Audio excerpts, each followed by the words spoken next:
Nokia is back. Yeah, you heard that name right. The same company that made that indestructible snake machine back before the days of mobile porn is back. Most companies jump on the scene by putting all of their development efforts into releasing a single phone, trying to stir up some interest.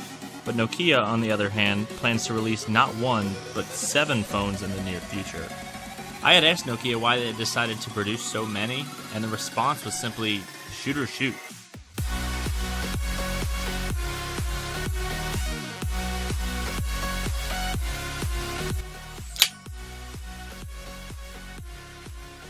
What's going on, everybody? My name is Kerry Bauman, and today I'm feeling a little nostalgic. It's been 17 years since you were T9ing text to your middle school crush on that old Nokia 3310, but Nokia's finally snaked its way into the Android game. For about $230 on Amazon, 2 days later the Nokia 6 will be at your doorstep. Let's take a look at what you get. So for $230, Nokia obviously had to cut some corners to keep costs low, but one corner they didn't cut was giving the device a premium feel. The body was milled from one piece of aluminum, and it feels like a tank in the hand.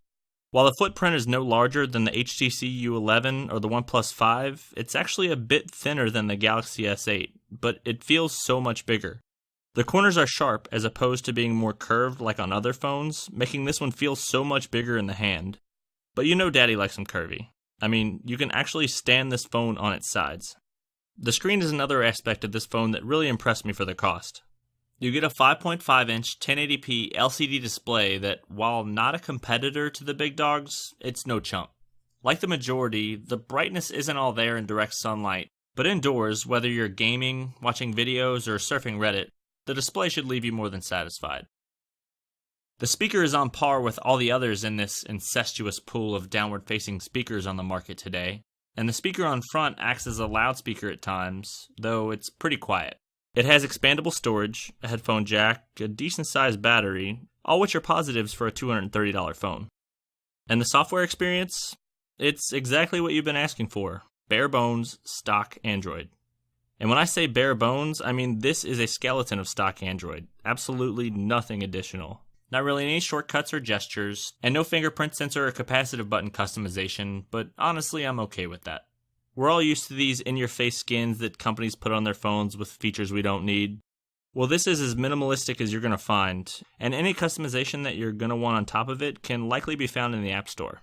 And I'm actually encouraged. Usually when you have a budget device, you make a sacrifice with having an outdated OS, but the Nokia 6 is running the very latest version of Android 7.1, and with it being completely stock, updates should come in a timely manner. So where are these aforementioned corners that were cut? Certainly not from the edges of the body. Starting off, they replaced the USB-C port with a micro USB.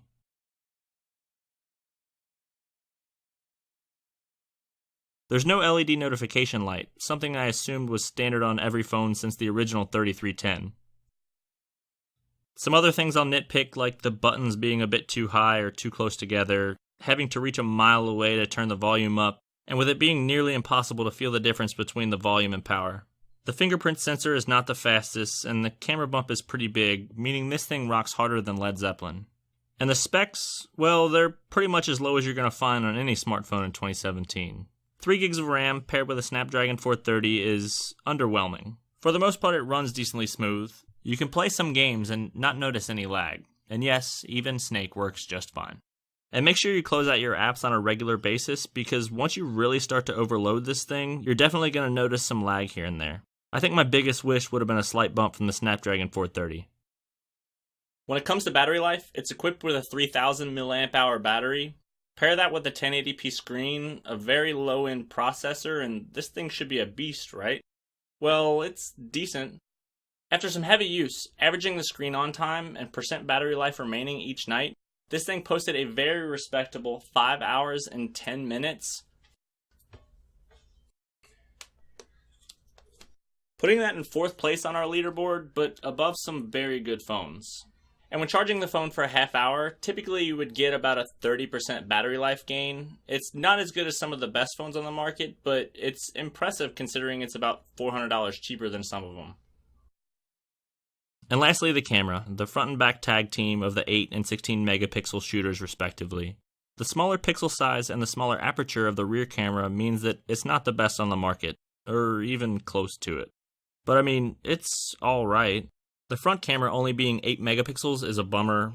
The lack of optical image stabilization is also a bummer. It records in 1080p, but only at 30 frames per second, but it's decent. My biggest complaint would be the interface, having to reach all the way up to the top to switch between anything. That could use a makeover. So what are my overall thoughts? Well, there are a lot of big things Nokia got right, and a lot of little things that Nokia got wrong. But if $200 and some change is all the bread you can spread, this could be the best phone you can get. Compared to its competitors, you get by far the best build quality of the bunch, a decent screen, and a quality software experience. So let me know what you would think. If you were on a budget, is this the phone you would get? Something else? Post it down below. So if you want to buy the phone, I left my personal Amazon link down in the description. So if you want to support your third favorite YouTuber, click on that link before you buy it, and Amazon might throw me a few bucks. But that's pretty much all I have to say about the Nokia 6. Again, thank you guys so much for stopping by. Before you go, please hit that subscribe button, and hopefully we'll see you in another one. Cheers.